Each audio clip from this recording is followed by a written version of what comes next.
And so, my fellow Americans, ask not what your country can do for you. Ask what you can do for your country. I have a dream.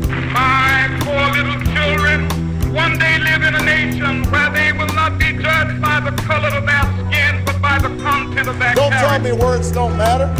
I have a dream. Just words. We hold these truths to be self-evident, that all men are created equal. Just words. We have nothing to fear but fear itself. Just words. Just speeches.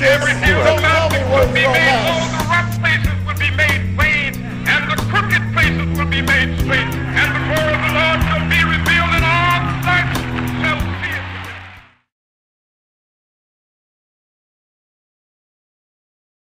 Alright everybody, good night. My name is Shasa Sergiu, and I'm here to talk about coping with death and grief. 2 days ago, or actually I should say yesterday, a friend of mine committed suicide.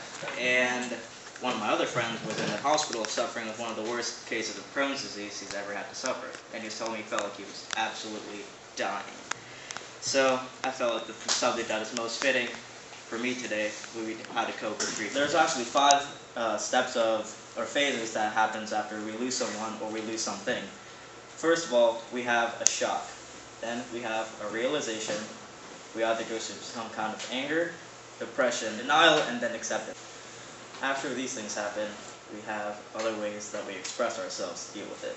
Some people cry, some people physically alter themselves, some people act out physically, and some people evilly introvert themselves. Introverting is actually when you stay inside, you kind of cuddle up in a blanket, you just stay there for about a day or two and you don't really move or talk to anyone. You just kind of deal with it like that on your own.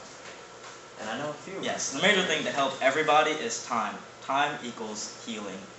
You can't really rush time, you can't force time to go faster, and you can't rewind time, and everybody knows this.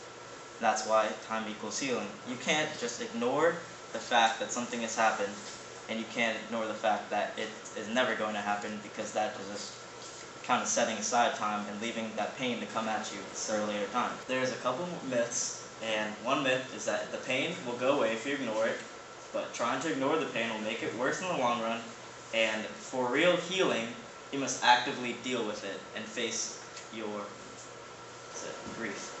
Another myth is that if you don't cry, you are not grieving.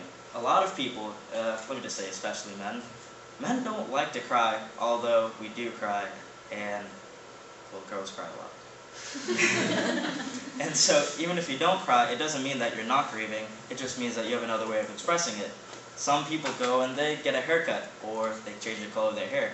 Some people go out and they can run for 20 hours. Some people can come inside and eat for 20 hours, but you get to drift what I'm saying. It's just how we express ourselves with this sadness and depression. Pretty much, before my friend committed suicide, I'd never thought about it. Not really thought about death, but I never really actually took it as a part of my own life that it's something that is all around us, regardless if it's somebody that you know, or it's somewhere overseas that somebody's happening, or it's just a young child in Thailand that just dies because his family's starving. It's just that it's everywhere. And you can't really ignore it for one, and secondly, you can't really disregard that it's ever going to happen to you or someone around you. And I hate to be so blunt about everything, but death is inevitable.